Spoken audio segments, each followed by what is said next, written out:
जय हिंद साथियों, defence would में आप सभी का स्वागत है। आज के इस वीडियो में हम लोग जानने वाले हैं, जैसा कि आप सभी जानते होंगे कि झारखंड का कोई भी आप एग्ज़ाम दीजिए, चाहे वो CGL हो, झारखंड पुलिस हो या उत्पाद सिपाही हो या अन्य कोई भी एग्ज़ाम हो, तो उसमें 3 पेपर का आपको साथियों एग्ज़ाम होता है। तो सभी लोगों का कमेंट आ रहा था कि पेपर 1 के बारे में पूरी तरह से आप समझाइए कि पेपर 1 जो भाषा का होता है उसमें क्या क्या पूछे जाते हैं। तो साथियों आज का पूरा वीडियो इसी पे बनने वाला है, तो अंत तक बने रहिएगा। और अगर अभी तक चैनल को सब्सक्राइब नहीं किया है तो सब्सक्राइब कर बेल आइकन को प्रेस कर लीजिएगा ताकि आपको आने वाले वीडियो की नोटिफिकेशन मिल जाया करे। आइए स्टार्ट करते हैं इस वीडियो को।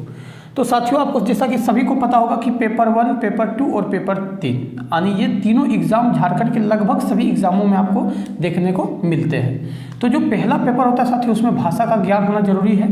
सेकेंड पेपर जो होता है वो क्षेत्रीय एवं जनजातीय भाषा से रिलेटेड होता है। और थर्ड जो पेपर होता है उसमें मिक्स क्वेश्चन रहते हैं, उसमें से general knowledge, Jharkhand general knowledge, mathematics, reasoning, ये सभी प्रश्न पूछे जाते हैं। तो साथियों आज हम लोग पेपर 1 के बारे में जानने वाले हैं, यानी भाषा 1 के बारे में जानेंगे कि भाषा का ज्ञान जो है वो उससे क्या क्या पूछे जाते हैं। ठीक है, पेपर 1 के बारे में तो देखिए इसमें हम लोग तो सभी जानते हैं कि हिंदी से 80 प्रश्न पूछे जाते हैं और अंग्रेजी से 40 प्रश्न पूछे जाते हैं। लेकिन साथियों ये हिंदी में जो 80 प्रश्न पूछे जाएंगे वो किस से रिलेटेड होंगे ये जानना बहुत ही जरूरी था।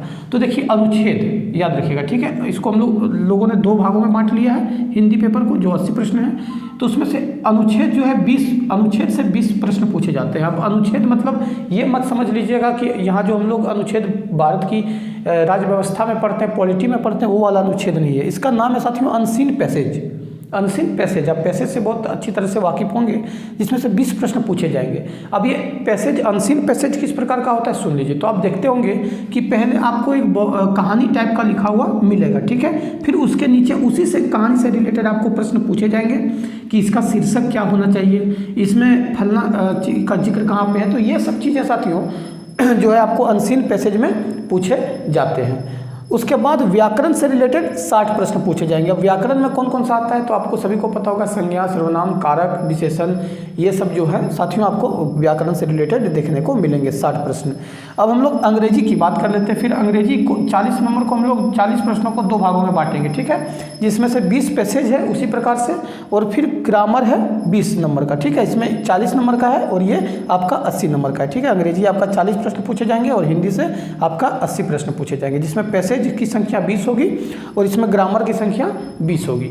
तो अब यहाँ तक साथियों मुझे उम्मीद है कि आप लोग इस चीज़ को बहुत अच्छी तरीके से समझ पाए होंगे कि पेपर जो 1 है भाषा का ज्ञान, इसमें कौन कौन से प्रश्न पूछे गए हैं, ठीक है।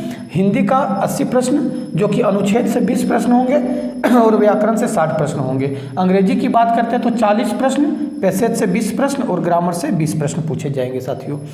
तो मुझे पूरी उम्मीद है कि आप भाषा 1 जो आपके एग्ज़ाम में पूछे जाते हैं इससे आप बहुत अच्छी तरह से वाकिफ़ हो गए होंगे। और अगर फिर भी आपको कोई कन्फ्यूजन हो तो आप जरूर मुझे कमेंट करें, मैं इस पर वीडियो बनाऊंगा। कल साथियों हम लोग पेपर जो 2 है क्षेत्रीय भाषा, उसमें छोटी छोटी चीज़ों को जानने का प्रयास करेंगे। तो आज के लिए इतना ही साथियों। वीडियो के अंत तक बने रहने के लिए आप सभी का बहुत बहुत धन्यवाद। जय हिंद।